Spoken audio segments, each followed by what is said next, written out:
no Vasco da Gama. Quem fala do Vasco é o Breno Monsef. Vai, Breno, manda aí. Vamos lá, o Vasco que só joga no sábado contra o Dragão Atlético Goianiense.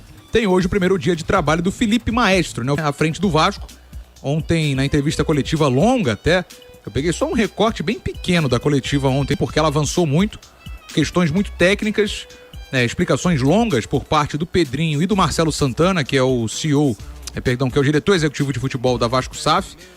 Então, foram palavras até longas, né? Eles foram prolixos para explicar ao máximo as situações do Vasco e responder as perguntas, né? Enfim, então, sobre a permanência da dupla Payet e Felipe Coutinho, assim, o Marcelo Santana foi bem claro, porque são gastos, né? Até num outro momento, o Pedrinho falou que não gasta um centavo com o Felipe Coutinho, no sentido de que o salário do Coutinho foi acertado projetando o aumento de sócio-torcedor, e isso aumentou na palavra do Pedrinho. Mas, por outro lado, o Marcelo Santana falou que não se pode causar um desequilíbrio na folha. Hoje a folha do Vasco, que é superior a 17 milhões de reais.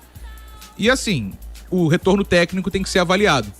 Então, palavras do Marcelo Santana. Ele falou que até se eles entenderem que o retorno técnico de Payet e Coutinho justifica a permanência, eles devem permanecer. Senão, vai ser acordada aí uma saída. Lembrando que o Payet tem contrato até o meio do ano que vem e o Felipe Coutinho tem ainda mais uma temporada completa, né, de acerto com o Vasco da Gama. Vamos acompanhar. O planejamento já começou, o Vasco está andando, pensando, é claro, em 2025, ainda com esse resquício chato de permanência na Série A, tendo que, na verdade de queda, né? Tendo que ser zerado esse resquício aí de queda, pensando no ano que vem para permanecer na Série A e aí sim planejar de fato o trabalho. Lembrando, sábado tem Vasco e Atlético Goianiense, 9h30 em São Januário, 9h30 da noite, com Felipe Loureiro, Felipe Maestro, à frente do Vasco. É muita coisa para ser feita entre esse ano e o ano que vem no Vasco, né? Primeiro, há de se decidir se vai ser vendida a SAF. Se não for, a realidade é essa. Os jogadores vão sair. Até que em profusão, vários jogadores têm contratos acima do que o Vasco pode pagar. E o horizonte não é animador. Não. Fora a venda da SAF. O Vasco vai fazer contratações olhando para a Série B, olhando para um mercado específico do futebol brasileiro. Oportunidades de mercado. É isso aí. Vai ter que ser criativo o Vasco, né? Sem dinheiro você tem que ser criativo. Tem clubes que conseguem, né? A gente tem alguns exemplos do futebol brasileiro. Acho que o Fortaleza é o maior deles, né? Tá? De que conseguiu ser competitivo, disputar grandes coisas, tendo um orçamento bem mais enxuto que o da maioria. A gente sabe que o futebol nordestino, em grande parte, tem um acesso bem menor à questão do dinheiro, né? E o Fortaleza conseguiu se virar bem nesse sentido. E aí você vai se reforçando, se reestruturando, negocia melhores patrocínios. Eu acho que o Vasco tá muito distante disso, tá? Acho que é um exemplo em que você se espelha, mas não sei se dá pro Vasco, em curto prazo, reproduzir isso. Acho que pro Vasco o melhor caminho é buscar um investidor. Claro, com calma também. Não dá pra ir no desespero buscar qualquer investidor pra não fazer uma besteira como fez na 777. Mas ao mesmo tempo a vida não para. O calendário ano que vem é uma loucura. Sim. Você vai ter dezembro pra descansar, em janeiro, quando você piscar, já vai ter jogo do Campeonato Carioca. Não que o Vasco tenha que correr com planejamento por causa do Carioca, mas vai ter que de alguma forma acertar nas suas escolhas e eu também não tô muito otimista não. Bom, vamos falar então sobre esse primeiro dia, projetando o jogo de sábado contra o Atlético Goianiense e os outros dois. Já que o Felipe é interino, né? O Felipe não chega para ser o técnico do Vasco pensando na próxima temporada e não tem essa possibilidade, né? Até o Pedrinho falou ontem que o Vasco tem que ter velocidade e não pressa para escolher um nome para comandar o Vasco pro ano que vem. Tem surgido vários nomes, né? A especulação acontece, mas assim, não tem nenhuma negociação neste momento por um técnico pro Vasco. Isso deve ser feito mais de fato, né? Para usar uma expressão um pouco mais até jurídica, no final do ano aí, depois do Campeonato Brasileiro, que termina no dia 8. Então o Vasco tem Dragão no sábado, meio de semana que vem o Galo, e no outro domingo pega o Cuiabá para encerrar a participação nesse Campeonato Brasileiro, né? Então, a expectativa é que o Felipe depois siga na comissão técnica e que a gente tenha uma reforma drástica no elenco do Vasco. Jogadores até que o Vasco já tem emprestado, que quer vender, ou outros que o Vasco pretende emprestar ou até dispensar. Às vezes vale mais a pena você dispensar um atleta, acordar um valor e dispensá-lo do que seguir pagando salário sem tê-lo à disposição.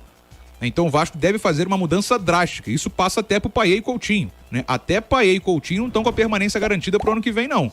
Isso aí vai ser avaliado ao final da temporada pela questão técnica dos dois.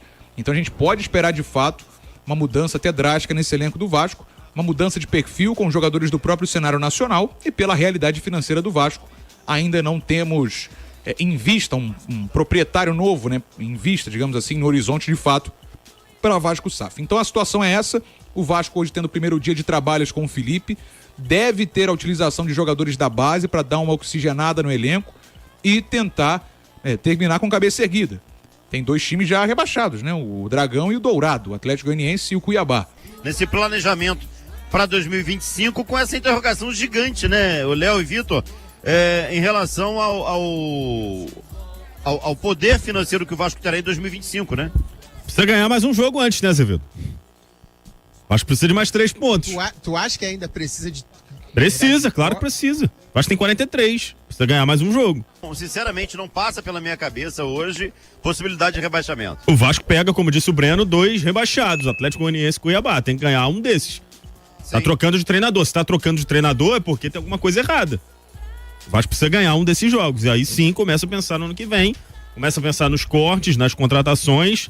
Tem que saber também se vai jogar Sul-Americano ou não. Provavelmente vai. E aí entra um dinheirinho a mais no cofre. Tem que resolver a questão da comissão técnica. É um planejamento difícil para quem tá em condições ruins, desfavoráveis no quesito finanças, né? Vai ter trabalho, Pedrinho. E ao mesmo tempo ter que controlar a questão da obra, se vai rolar ou se não vai. Tem que vender ou não a SAF. Vai ser um ano decisivo e o Pedrinho vai ter que fazer jus a todo o esforço que ele fez para virar presidente do Vasco, né? Agora, tem uma situação que fica muito clara, né? A chegada do Felipe como treinador do Vasco, ela é muito na questão motivacional, na questão realmente para apagar incêndio, e é um momento certo de fazer isso porque faltam 3 jogos pro Vasco, né? Não adianta você querer um treinador que modifique a maneira do time jogar, nem tem tempo para isso. Então o Felipe entra muito nesse escopo de dar essa motivação que o time precisa, né, Wilson? Será que ele não vai mudar o jeito do time jogar? Essa é uma preocupação que eu tenho. O Léo... Vem aí o tic-tac do Maestro. Então, o Léo é torcedor do Bangu, ele sabe muito bem que o Felipe tem um estilo de jogo muito peculiar. Sim. Será que ele vai tentar?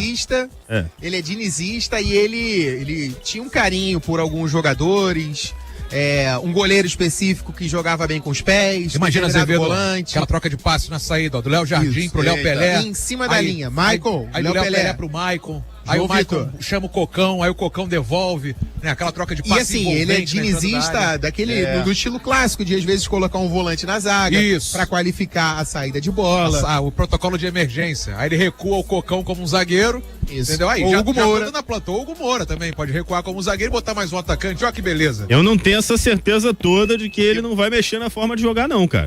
É importante a gente falar isso pro torcedor que não conhece o trabalho do Felipe, porque tem gente que não conhece.